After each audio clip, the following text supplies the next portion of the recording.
If you are building RESTful APIs with .NET and struggling with version control, especially when dealing with multiple OpenAPI documents, then this is the video for you. In this video, we will be diving into Scalar, a powerful open source tool that's revolutionizing how we document and manage API version. First off, what is Scalar? It is a modern alternative to Swagger UI designed to provide interactive, user-friendly API documentations directly from your OpenAPI specs. Scalar offers a sleek interface with features built in like API testing, code samples in multiple languages, and seamless support for handling multiple API versions through separate documents. There are multiple new enhancements when it comes to .NET 10 and API, and also when you were using Swagger, things were different. In this video, I will show you how to add multiple document level versioning in Scalar using an existing application. So I already have an existing application where I do not have any versioning or multiple documents, and I will walk you through on how we will add multiple documents in Scalar. Before we get started, if you enjoy the channel here, make sure to hit the like button and subscribe to the channel for more exciting videos. Now the project that I have is using .NET 10 and Scalar UI. Let me switch back to my project here and we will start with the restructuring. Our application is looking great, but right now we have shifted our focus to the web application where we are consuming the API. I want to take that focus back to the main API project and walk you through one of the important concepts with API, that is versioning. As an API evolves, there are high chances that you will have multiple versions, just like a software that is there on your phone. So when you update an API, you do not want to break all the existing API users because they might be using old version and you have to give them some time to update to new version if they want to. It is always a good practice to have backward compatibility.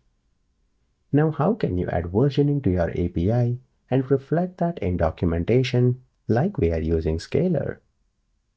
That can be done using versioning. But before I get there, let me show you a hacky workaround on how you can do that with multiple documents in Scalar. For that, what we will do is, let's say we have three API endpoints: auth controller, Villa amenities, and Villa controller. Now a good design here is to organize things. So I will create a folder v1 for version 1 or the initial version, and then I will create v2 for the second version. What I will do is the Villa amenities and Villa controller, I will move them to v1 here. Perfect. Move that here. And let me close this one. Now if I open that, it automatically added the namespace, so that is good. And then in v2 we do not have anything. What I will do is, let's say for initial version, we will only have Villa controller in v2, where I will copy and paste that, and I will modify that to be v2 folder. With that in place, now we have a v2 in Villa controller where we have the endpoints, but here I want to simplify everything. Let's say I only want a get endpoint that will return a string for now. This is v2. So the iAction result, it will be string. Let me update that here, and that is great here. Perfect. We have the get Villa by ID. Let me remove this, and there we will return something similar. I will say v2 along with the ID. Let me update this plus the ID. So with that, we have two endpoints that are returning basic string and nothing fancy. I will remove everything else here. I do not want that right now in the v2 because right now we need to set up our API to work with multiple versions. Perfect, that is great. One more thing that I want to update here is when we are debugging, I want to set this Villa API as the startup project right here. That way, when we run the application, we are not running the web project.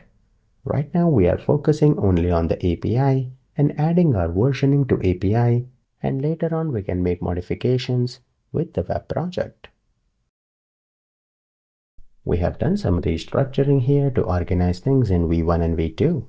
Now this is something that you should have it from ground zero when you are building the API. Because think of the situation.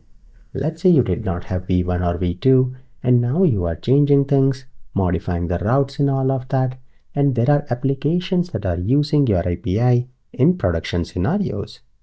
That will be a chaotic situation and everything will be a mess because things will be broken in production for all the applications that are consuming your API. So this is something that you should have from ground zero when you're building the API. That way, when there is a requirement to add a new version, the existing users of that API do not face any issue. But again, we are learning things, so that's okay right now if the web application is not working. But we have basically two controllers here in V1, and in V2 we have Villa controller, and then the auth controller I have this outside of V1 and V2 because I do not want to implement versioning in that controller. That will always have one version because I believe when it's login and registration, I will not be modifying few things there. Now again, if you want to add versioning, you can always add that, but I want to show you some different use cases. That is why I have kept things like this. With that in place, we need to update the routes as well.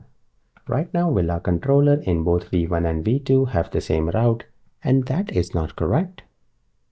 Where we have the API, here I will add V1 if it's V1. For V2 here, after API, I will add V2. In the Villa amenities here, let me make it V1 for now, and we will come back and fix that. But perfect.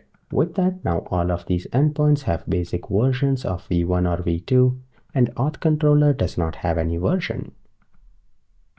So with that, at least the routes are different for all of our controllers. And now if I run the API, again I have to start a project as API only. So it will start only the API project. And perfect. You can see auth controller is great. Where we have Villa, now we have multiple routes. We have two endpoints in V2 for Villa with the GET request, and everything else is V1 in the Villa endpoint. When it comes to Villa amenities, everything is V1. So that way, when you look at the documentation, you can easily tell that there are two endpoints for V2 and everything else is version 1. But it would be great if we have different documents for different endpoint. And that is also possible. Let me work on that in the next video. Now what I want to do is where we have different version, I want to show that in different documents or a drop-down to toggle between both documents. To do that, what I will do is where I have the route of V2 here, I will give that a unique group name. That way we will group all the V2 in one group and V1 will be in the other group. So we have something called as API Explorer settings that is inside MVC. This controls the ability and group name for an API description of the associated controller method. Where we have the API Explorer settings, we can provide something called as a group name. Let me provide this a group name of V2. I will copy this, and where I have the V1, I will provide that with a group name of V1. Perfect. So that way we have two things in V1 here and we have one thing in V2. That being said, I have intentionally not added anything in the auth controller to see all the use case. But now how do we see both of those documents or the groups that we have added? If I open program.cs in the API, let me scroll down to where we are adding the open API. What I want to do is right now I will minimize and I will comment this out. So I have commented out the barrier security that we added. We will come back to that later on. But right now what I want to do here is I want to register two documents. That group name is V1 and V2. So what I will do is I will say builder.services. I want to add an open API. The name will be v1. Copy that, and I will have v2. That will allow us to maintain multiple API versions with separate documentation. Each document can describe different endpoints or version of the API. Once we register that here, then we will have to expose this in the middleware pipeline. But even before I do that, let me run the application, and I want to show you what will be different now that we have two OpenAPI documents. When we run the application, it will load v1 by default, and you can see now we only see version 1 here. We do not see the version 2 endpoints. And for some reason, I do not see the Villa amenities. Let me examine that here. And of course, I gave it a group name of v2 accidentally. Let me restart here. And now we will see only the v1 endpoints when we restart the application. We have the auth that is neutral. We have Villa amenities. And in Villa, we only have v1. So where are the v2 endpoints? If you want to see the JSON documentation here, you can go to OpenAPI, v1.json, and here you will have all the endpoints of v1. That being said, if you type v2 here, now you will see the different document where you will have the auth endpoints. That is great. Scroll down, we have the login endpoint. And then if you keep scrolling down, here you can see there are v2 endpoints with Villa. So that is great. On v2, it automatically detected the Villa get and Villa get by ID for v2, and that's all the endpoints. So the endpoints are reflected correctly in the OpenAPI documentation. But when we go to Scalar, we are only able to see one document. And that is because we have not added them in the middleware pipeline. Let me do that in the next video. Now we have two API documents in OpenAPI v1.json and v2.json. But we want to add that in the Scalar documentation as well. So for that, what I will do is if I navigate back to the application, and if I go to program.cs, scroll down to the middleware pipeline, we will do that where we have the map Scalar API reference. Here we can configure option and we can expose two documents. In the option here, I will say option.title, and I will say demo Royal Villa API. The next thing that we can configure here is option.add document, and there we can add multiple documents one by one. But there are multiple things that we have to configure. You can see the first one here, that we will define it's a v1. Next we have title. I will say demo API v1. And then we have the route parameters. With route parameters, we can define the path. So that is open API. Do not make any spelling mistake. /v1 and .json. The final thing that we have to define here is the isDefault. So the first v1, we want to set that to be default. So I will set the isDefault to be true. That is one document. I have to add two documents here. So I will copy this and paste it one more time. The second one, I will not set the isDefault, but the route here will be v2.json, and I will also update that here. With that in place, I will have to restart the application, and we will see that in action. With that, we are telling Scalar that there are two documents that you have to register in the documentation, and once we provide the link or the route for that, if you expand that, you can see Scalar automatically adds that in a dropdown. We have the demo API v1 that has all the v1 endpoints, and then we have demo API v2 that has version 2 endpoints. So that way you can see we have multiple documents that we have registered, and that is handling multiple versions. But of course this is not perfect, because here we have not exactly implemented the versioning with API, but it is one way where you can display multiple documents and organize them in multiple directories. That way, if you have certain version, you can give them a group name and document them in V1, and the remaining ones you can do that in V2. But again, this is not the perfect solution for versioning yet. This is the perfect way to display multiple documents, but not the versioning solution.